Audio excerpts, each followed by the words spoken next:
such as for today's ceremony, they remain under guard. This is more than tradition. It is solemn recognition and devotion to the sacrifice.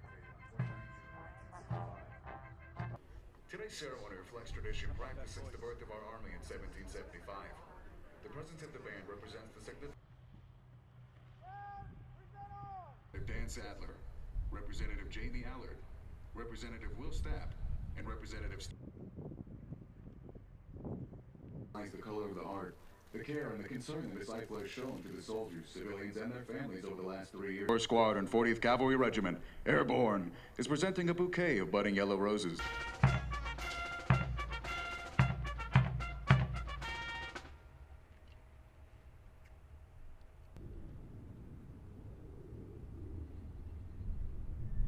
To honor those soldiers chosen to serve. The ball break, the large ceremonial belt worn over the shoulder of the drum major over here. The medal, carried by the drum major, was used to relay commands to the band.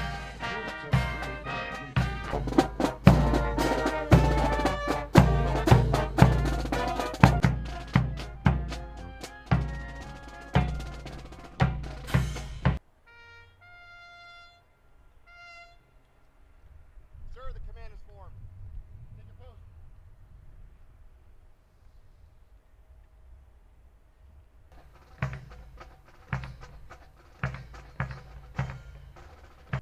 Sir, the officers and colors are present.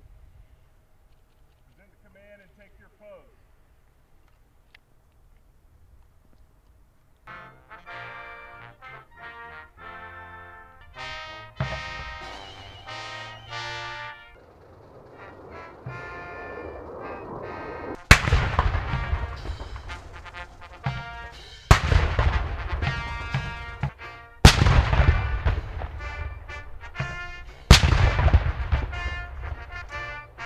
On July 3rd, 1775.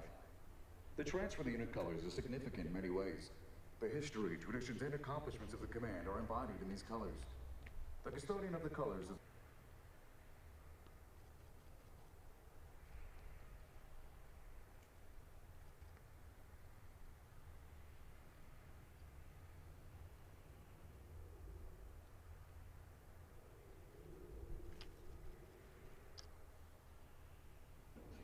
The 11th Airborne Division has performed remarkably under the command of Major General Brian Eifler. Brian is the first commander of this great division since its inactivation 59 years ago.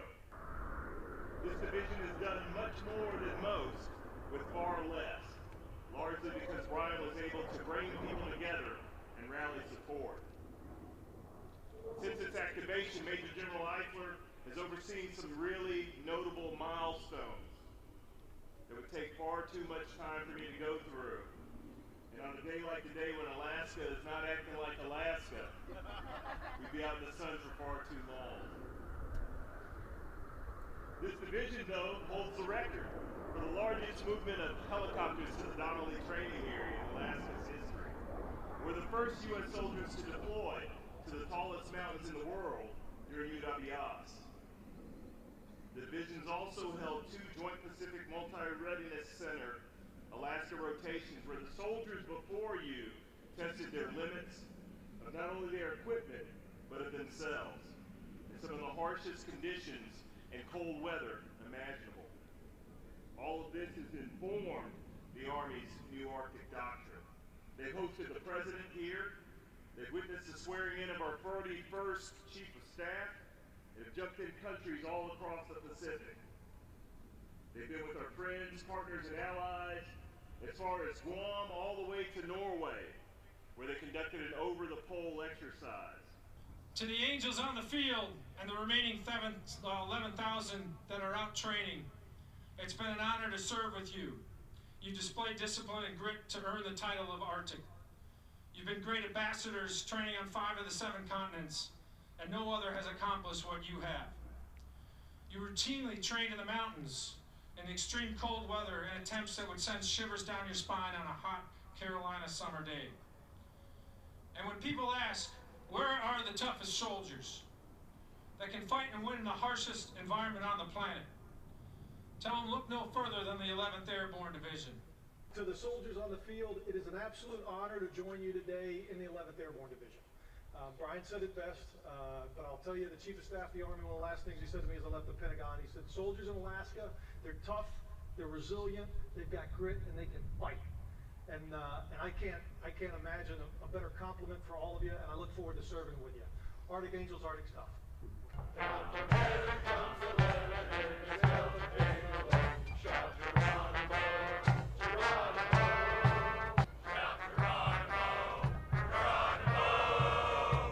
Major, Command Sergeant Major Vern B. Daly Jr.